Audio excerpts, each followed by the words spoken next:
하나님교회 성도 여러분 반갑습니다. 2025년 8월 15일 금요일 새벽기도의 시간입니다. 기도하겠습니다. 사랑의 하나님 아버지, 한 주간 주님의 날개 아래 거하여 살게 하신 은혜에 감사드립니다. 오늘 안식일 예비일 우리에게 빈 마음 허락해 주시사 주님 맞이할 준비를 잘 갖출 수 있도록 하여 주시고, 한 주간의 수고와 무거운 짐을 주님 앞에 맡기오니 우리를 정결케 하여 주시며 가뿐한 마음으로 새 출발하는 안식일 되게 하여 주시옵소서.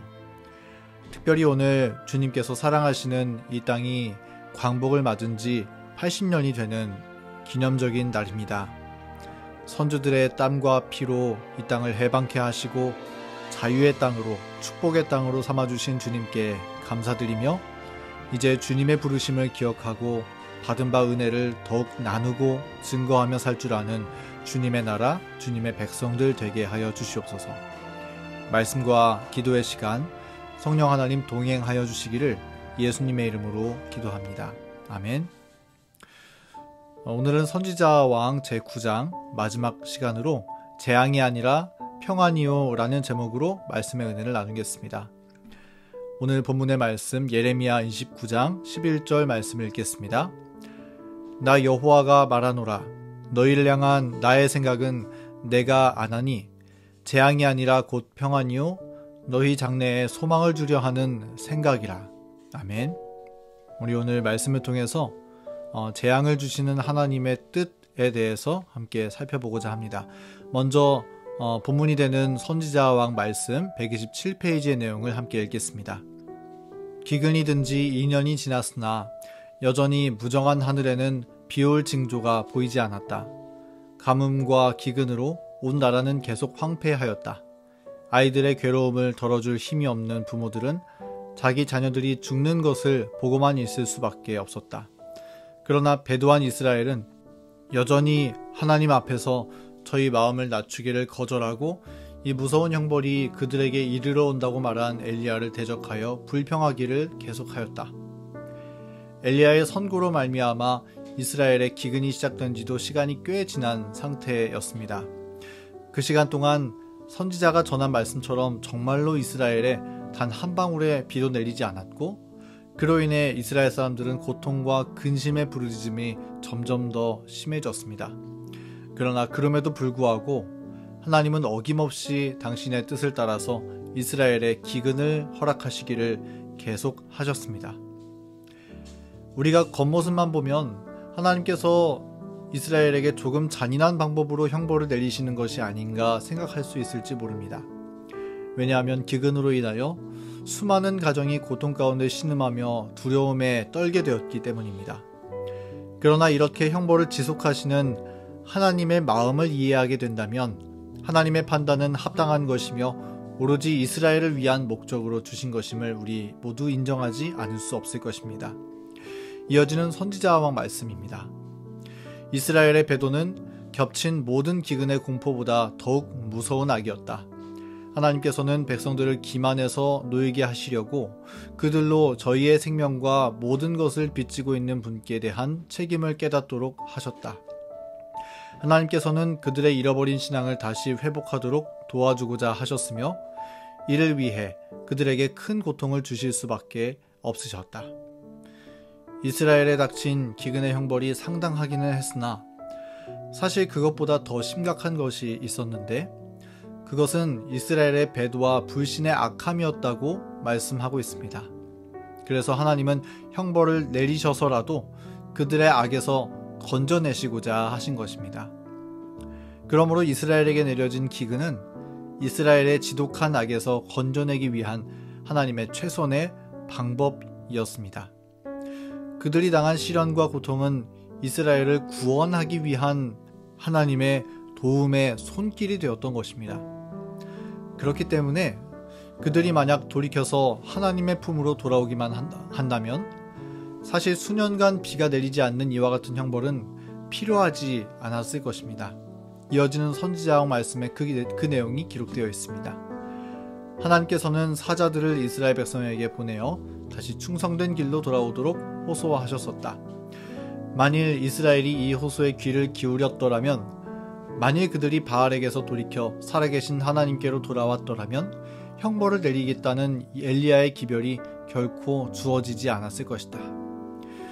여기 이 말씀처럼 이스라엘이 하나님의 호소에 귀를 기울였더라면, 하나님께로 돌아왔더라면 형벌에 대한 선고가 주어지지 않았을 것이라는 말입니다.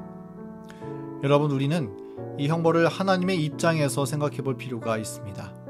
우리 사람들도 다른 사람에게 쓴소리 한마디 하면 그것으로 인해 마음 불편해합니다. 밤에 잠이 잘 오지 않곤 합니다. 그런데 참으로 선하고 자비하신 우리 하나님께서, 완전한 사랑의 주님께서 이스라엘을 향해서 이렇게 수년 동안 형벌을 주시는 이것이 얼마나 괴로운 일이었을까요? 하나님도 형벌 주시는 것 원하지 않으시는 것입니다. 그러나 그럼에도 불구하고 하나님은 형벌을 그치실 수 없으셨는데, 그 이유는 그것이 이스라엘을 다시 살아나게 하는 하나님의 최선의 방법이었기 때문입니다. 그러므로 우리는 이러한 모습을 통해서 이 진리가 참되다는 사실을 다시 한번 확인하게 됩니다. 오늘 읽었던 본문의 말씀, 예레미야 29장 11절의 말씀입니다. 나 여호와가 말하노라, 너희를 향한 나의 생각은 내가 안하니 재앙이 아니라 곧 평안이요 너희 장래에 소망을 주려 하는 생각이라.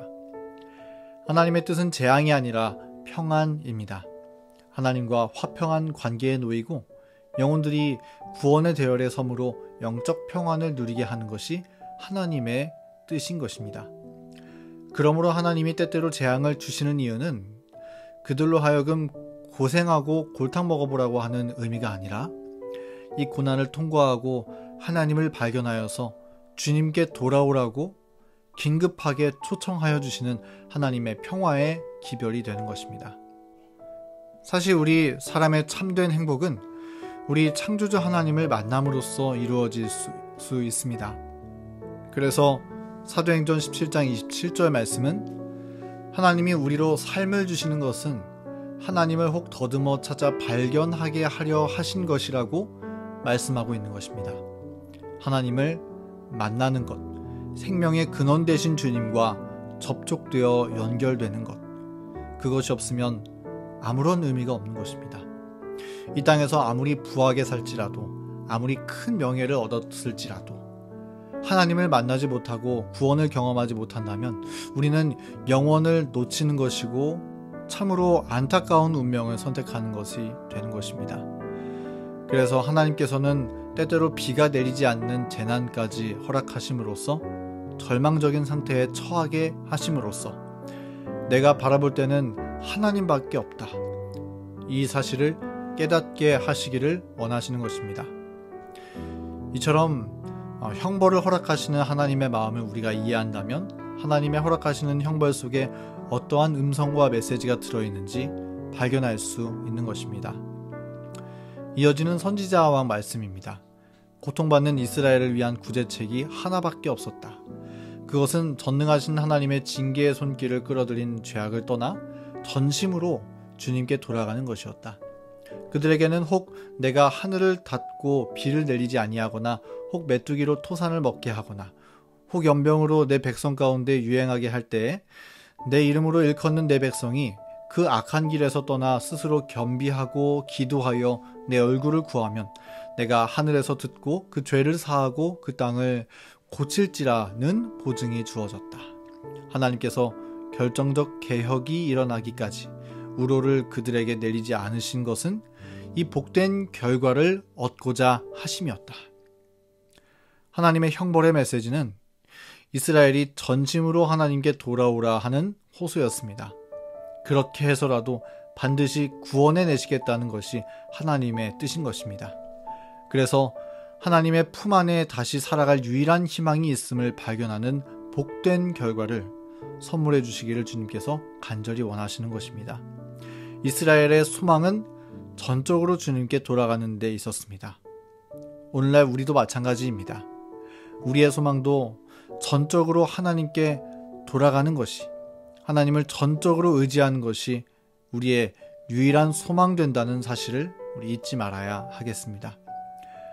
하나님은 우리가 그 믿음 안에 더욱더 밀착하여 살게 하기 위하여서 우리의 삶에 섭리하시고 깊이 인도하시며 물길을 바꾸시며 때로는 재난을 허락하고 계시는 것입니다.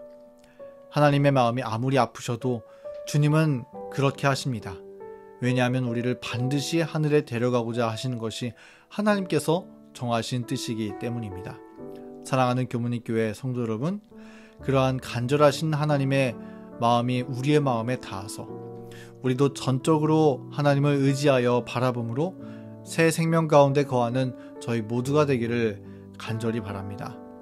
그래서 더 이상 방황하고 배회하며 흔들리는 그런 힘없는 발걸음이 아니라 하늘을 향해 직진하는 믿음의 발걸음으로 오늘 하루 살아가는 저와 여러분 되기를 간절히 바라면서 오늘의 말씀을 마치겠습니다.